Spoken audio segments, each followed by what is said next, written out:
The poem of the man God, the second year of the public life. Chapter 225. The Paralytic at the pool of Bethzatha. 21st of July, 1945. Jesus is in Jerusalem, in fact, quite near the Antonia. All the apostles are with him, with the exception of the Iscariot. Many people are hurrying towards the temple. They are all wearing their best clothes, both the apostles and the pilgrims, and I think, therefore, that it is Pentecost time. Among the people are many beggars, pitifully lamenting over their miseries and directing their steps towards the best places for seeking alms, near the gates of the temple or at the crossroads from which people come towards the temple. Jesus, while passing, gives alms to the poor wretches, who give meticulously every detail of their misery. I am under the impression that Jesus has already been to the temple, for I can hear the apostles talking of Gamaliel, who pretended not to see them, although Stephen, one of his pupils, had pointed out Jesus to him. I can also hear Bartholomew asking his companions, "What did that scribe mean by saying, 'a herd of rams for the slaughterhouse'?" "He might have been talking of some business of his own," replies Thomas. "No, he was pointing at us. I saw him clearly. In any case, his next sentence confirms the earlier remark. He said sarcastically, 'Before long, also the lamb will be ready to be shorn and slaughtered.'" "Yes, I heard him too," confirms Andrew. "Of course. I am yearning to go back and ask the scribe's companion what he knows about Judas of Simon," says Peter. "He knows nothing. This time Judas is not here because he is really ill. We know that for certain. Perhaps he really suffered too much during the trip we made. We are hardier. He always lived here in comfort, and he tires easily," replies James of Alphaeus. "Yes, we know. But that scribe said, 'The chameleon is missing from the group.'" "Does the chameleon not change colour any time it wants to?" asks Peter. "Yes, Simon. But they were certainly referring to his clothes, which are always new. He is proud of them. He is young, and we must bear with him," remarks the zealot to reconcile them. "That is true too." "But what a queer expression," concludes Peter. "They are eternally threatening," says James of Zebedee. "The trouble is that we know we are threatened, and yet possibly imagine threats also where there are none," points out Judas Thaddeus. "And we see faults where they do not exist," ends Thomas. "Of course, suspicion is unpleasant. I wonder how Judas is today. In the meantime, he's enjoying that paradise and those angels. I would not mind being ill myself to enjoy those delights," says Peter, to which Bartholomew adds, "Let us hope that he recovers soon. We must finish our trip, for the warm weather is at our heels." "Oh, he is well looked after. In any case, the master will see to it, if necessary," assures Andrew. "He had a very high temperature when I left him. I don't know how he got it, so," says James of Zebedee. Matthew replies to him, "Sure, everybody gets it. Troubles just come. But it is nothing serious. The master is not worried about it. If he had envisaged anything grave, he would not have left Johannes Castle." Jesus, in fact, is not at all anxious. He is speaking to Marthiam and John, walking ahead of the others and giving alms. He's obviously showing and explaining many things to the boy, because I see him pointing here and there. He's going towards the end of the temple walls, towards the northeast corner. There are many people making for a place where there is a number of porches in the vicinity of a gate, which I hear being called the Sheep Gate. This is the Paralytic, the Bethzatha pond. Now look at the water carefully. See how still it is. In a short while you will see that it stirs, swells, reaching up to that damp mark. Can you see it? It is the angel of the Lord who descends. The water perceives him and venerates him as best it can. He brings to the water the order to cure the man who is ready to jump into it. See the crowd? But the minds of many wander easily, and thus they do not see the first motion of the water. Or the stronger ones uncharitably push aside the weaker ones. One must never divert one's attention in the presence of the signs of God. We must ensure that our souls are always vigilant, because we never know when God may show himself or send his angel. And we must never be selfish, not even for health reasons. Very often these unhappy people lose the benefit of the angel's visit, because they waste time quarreling over whose turn it is or who is in greater need. Jesus patiently explains to Marcia, who looks at him with attentive gaze, keeping an eye at the same time on the water. Can one see the angel? I would like to. Levi, a shepherd, when he was about your age, saw him. You should look carefully as well, and be ready to praise him. The boy's mind is no longer diverted. He looks alternatively at the water and above it. He hears nothing else and sees nothing else.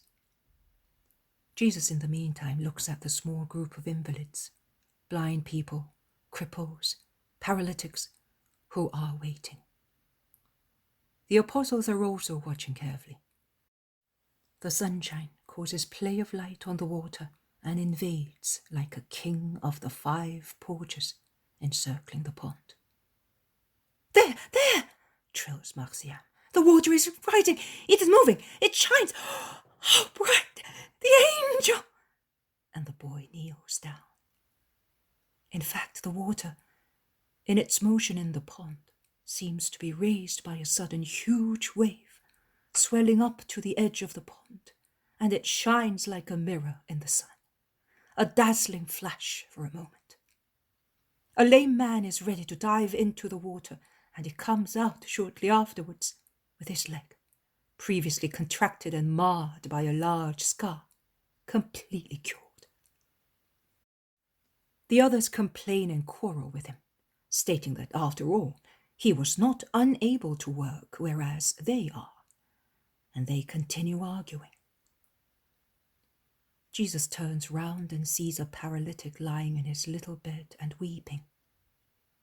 He approaches him, bends over and caresses him, asking, "Why are you weeping?" Master, nobody ever thinks of me. I stay here all the time. Everybody is cured except me. I have been lying on my back for 38 years. I spent all I had. My relatives are dead. I am now a burden to a distant relation who carries me here in the morning and takes me back in the evening. But what a burden I am to him! Oh, I wish to die. Do not grieve. You have had so much patience and faith. God will hear you. I hope so. But one has fits of depression. You are good. But the others, those who are cured, in order to thank God, could remain here to assist their poor brothers. They should do that, in fact. Have no ill feeling. They do not think of it. They are not malevolent. It is the joy of being cured that makes them selfish.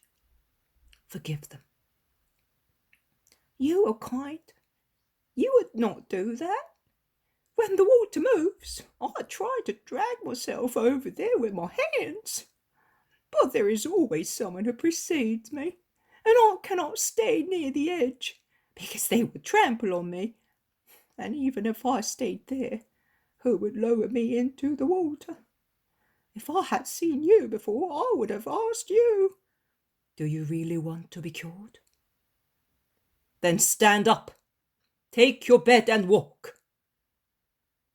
Jesus has stood up to give the order, and while rising, he seems to have raised also the paralytic, who stands up on his feet, takes 1, 2, 3 steps, almost incredulously, behind Jesus, who is going away. And when he realizes that he's already walking, he utters a cry that makes everybody turn round. But who are you?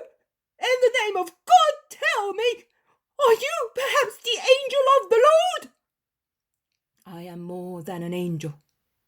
My name is Piety. Go in peace. People gather round them. They want to see, to speak, to be cured. But the guards of the temple, who I think were also watching the pond, arrive, and they disperse the noisy gathering, threatening punishment.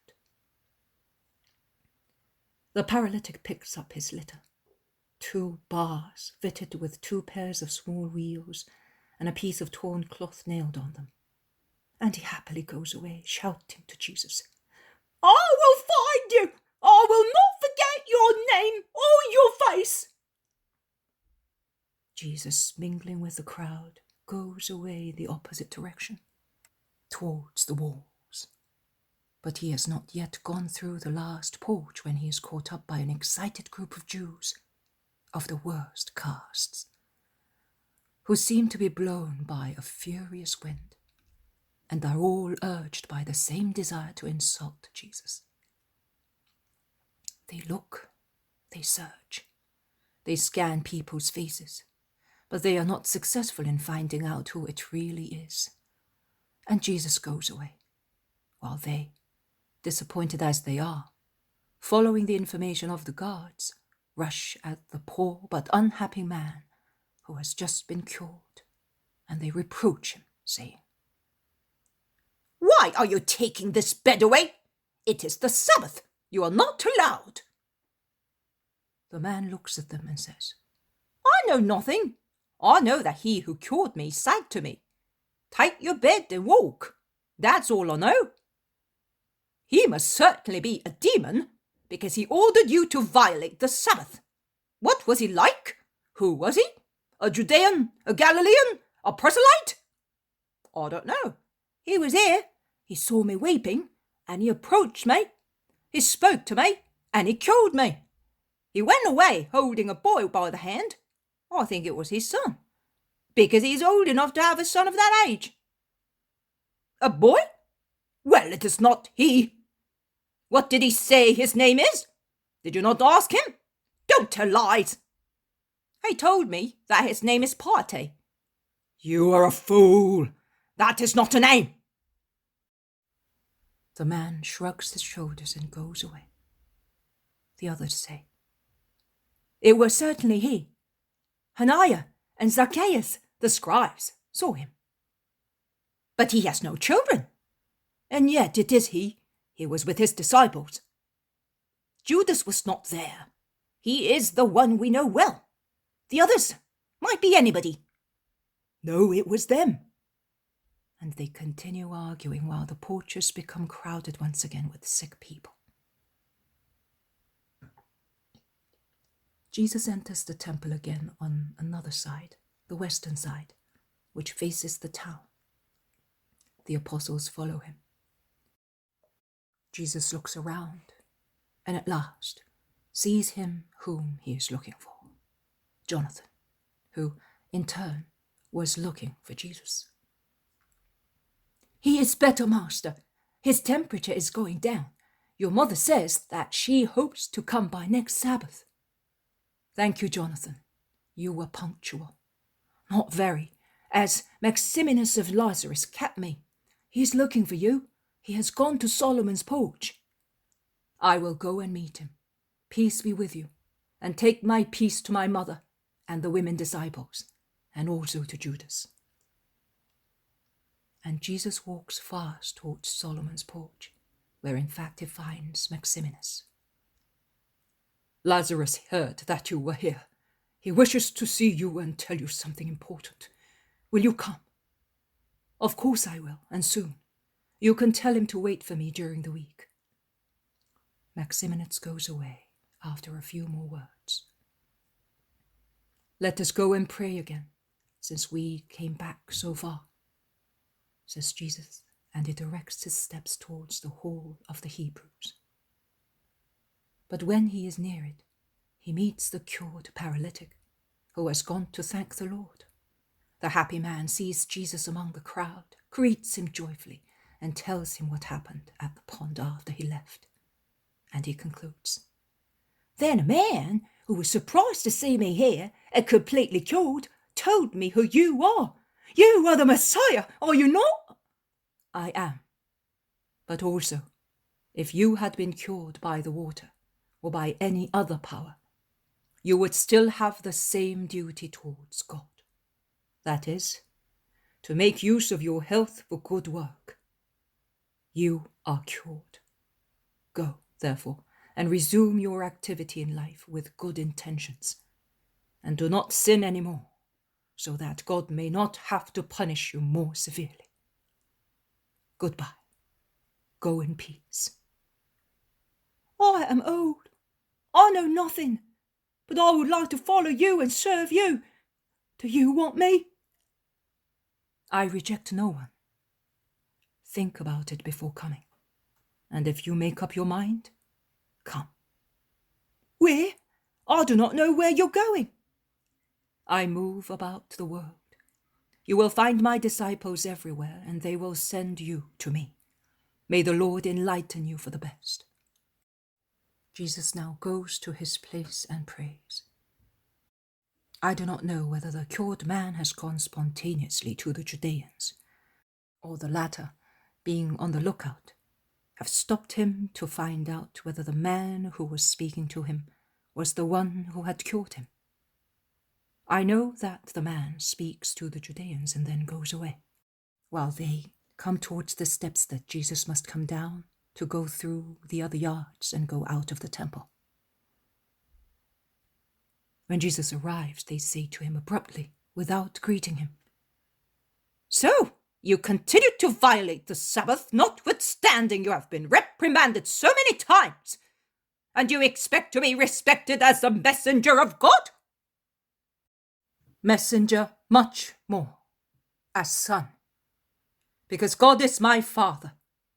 If you do not wish to respect me, you may refrain from doing so, but I will not cease accomplishing my mission because of that. God does not cease operating for one moment. Even now, my Father is operating, and I operate as well, because a good son does what his father does, and because I have come into the world to operate." People have approached them to listen to the debate. Among them, there are some who know Jesus, some who have been helped by him, some who see him for the first time. Some love him, some hate him. Many are uncertain. The apostles form a group with the Master. Marciam is almost frightened and looks as if he is going to weep. The Judeans, a mixture of scribes, Pharisees, and Sadducees, shout at the top of their voices that they are scandalized. "How dare you? Oh, he says he is the Son of God. What sacrilege! God is he who is and has no children. Call Gamaliel, send for Zadok. Gather the rabbis that they may hear and confute him." Do not be excited. Call them, and they will tell you. If it is true, they know that God is one and trine, Father, Son, and Holy Spirit, and that the Word, that is the Son of Thought, has come, as prophesied, to save Israel and the world from sin. I am the Word. I am the foretold Messiah. There is no sacrilege, therefore, if I say that the Father is my Father. You are upset because I work miracles, and through them I attract crowds and convince them. You accuse me of being a demon because I work prodigies. But Beelzebub has been in the world for many centuries, and he truly does not lack devout worshippers. Why, then, does he not do what I do? The people whisper, "It is true, very true. Nobody does what he does." Jesus continues, "I will tell you. It is because I know what he does not know, and I can do what he cannot. If I accomplish deeds of God, it is because I am his son. One can do by oneself only what one has seen being done by others. I, the Son, can only do what I have seen done by the Father, as I have been one with him forever, and I am like him in nature and power. Everything the Father does, I do as well, as I am his son. Neither Beelzebub nor anybody else can do what I do, because Beelzebub and the others do not know what I know. The Father loves me, his Son, and he loves me immensely as I love him. He has therefore shown me, and still shows me everything he does, so that I may do what he does. I, on the earth, in this time of grace, he in heaven, even before time existed on the earth. And he will show me greater and greater deeds, so that I may accomplish them, and you may be amazed. His thought is inexhaustible in depth. I imitate him, as I am inexhaustible in accomplishing what the Father thinks, and by thinking once. You do not yet know what love creates inexhaustibly.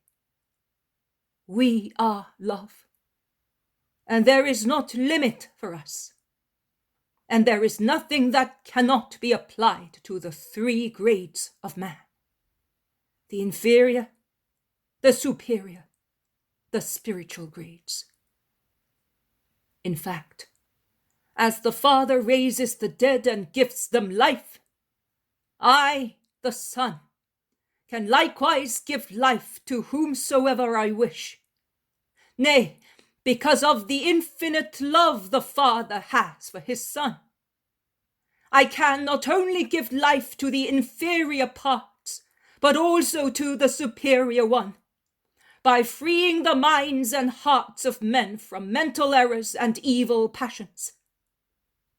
And I can give life to the spiritual part, by giving back to the Spirit its freedom from sin, because the Father does not judge anybody, having left all judgment to the Son, as the Son is he who, through his own sacrifice, acquired mankind to redeem it.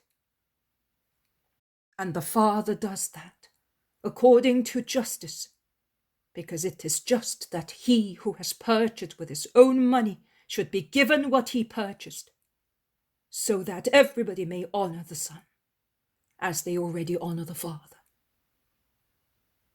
You must know that if you separate the Father from the Son, or the Son from the Father, and you do not remember the love, you do not love God as he is to be loved. That is, in truth and wisdom. And you commit a sin of heresy, because you worship one only, whilst there are three in an admirable Trinity. Thus, he who does not honor the Son does not honor the Father either, because the Father, God, does not want only one of the three divine persons to be worshipped, but he wants them all, as a whole, to be worshipped. He who does not honor the Son does not honor the Father either, who sent him out of a perfect thought of love. He therefore denies that God can accomplish just deeds. I solemnly tell you that he who listens to my word and believes in him who sent me will have eternal life and will not be condemned, but will pass from death to life. Because to believe in God and to accept my word means to infuse into oneself the life that does not die. The hour is about to come.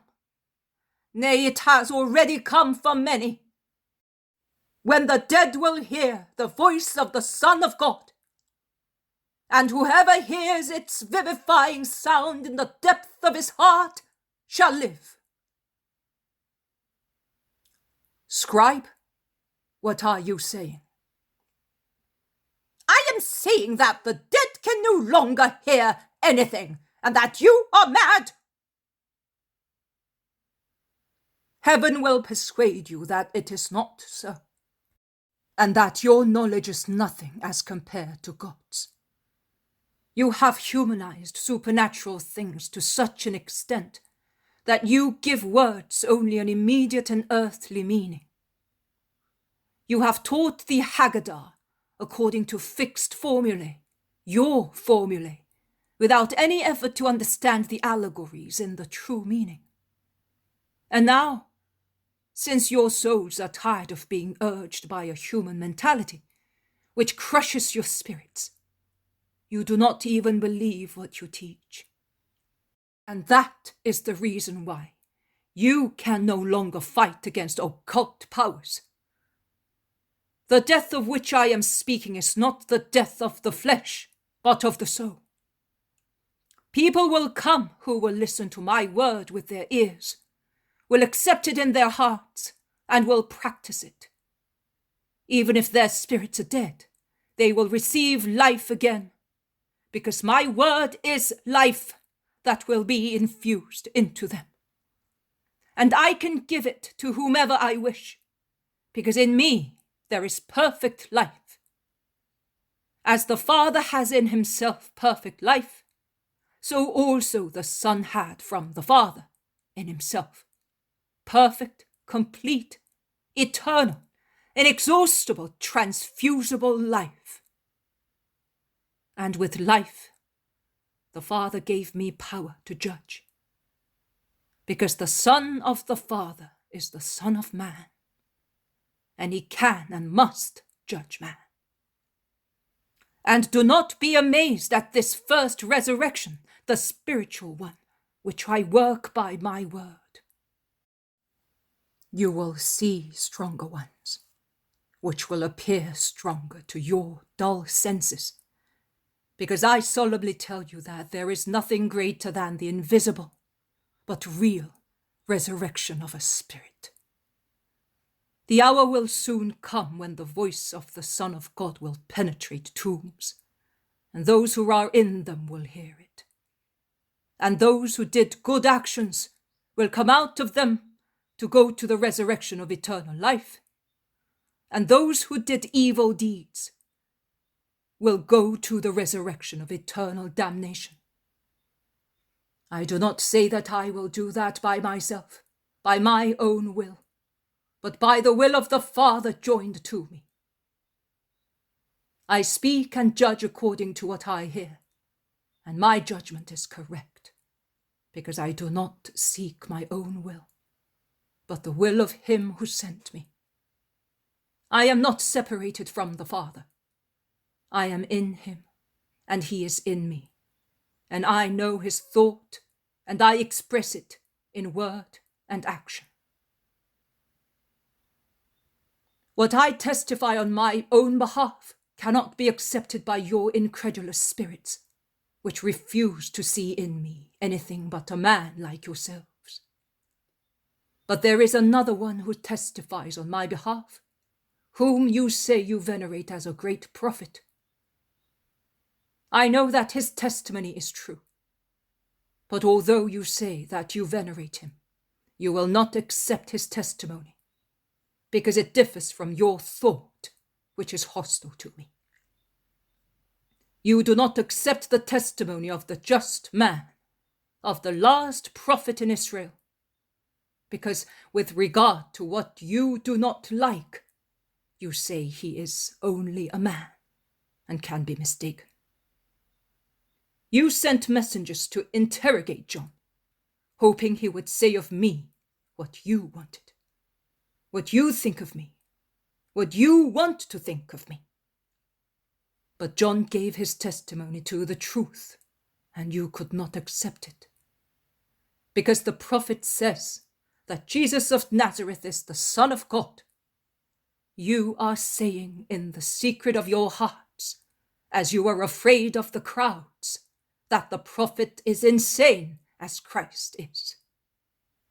I, however, do not depend on the testimony of man, not even of the most holy one in Israel. I tell you, John was a lamp alight and shining, but only for a short time you wanted to enjoy the light that he gave. When his light was cast on me, to make the Christ known for what he was, you allowed the lamp to be hidden under a bushel. And before that, you had built up a wall between the lamp and yourselves, in order not to see the Christ of the Lord in its light. I am grateful to John for his testimony, and the Father is grateful as well. And John will receive a great reward for his testimony, shining in heaven also because of it, the first to shine like a sun of all men up there. And he will shine like all those who have been faithful to the truth and hungry for God will shine. But I have a greater testimony than John's, the testimony of my works, because the works the Father has given me to carry out, those works I accomplish, and they satisfy that the Father has sent me, giving me all power. And thus, the Father who sent me bears witness to me himself. You have never heard his voice or seen his face, but I have seen it, and I see it. I have heard it, and I hear it. His word finds no home in you, because you do not believe in the one he sent. You study the scriptures, believing that in their knowledge you have eternal life. And do you not realize that the very scriptures testify to me? Why then do you continue to refuse to come to me for life? I will tell you. It is because you refuse what is opposed to your inveterate ideas. You lack humility. You are incapable of saying, I made a mistake. He or this book is right, and I am wrong. That is what you have done with John, with the scriptures, and that is what you are doing with the word who is speaking to you. You cannot see or understand, because you are enveloped with pride and deafened by your own voices. Do you think that I am speaking to you because I want to be glorified by you? No. You must bear in mind that I neither seek nor accept glory from men.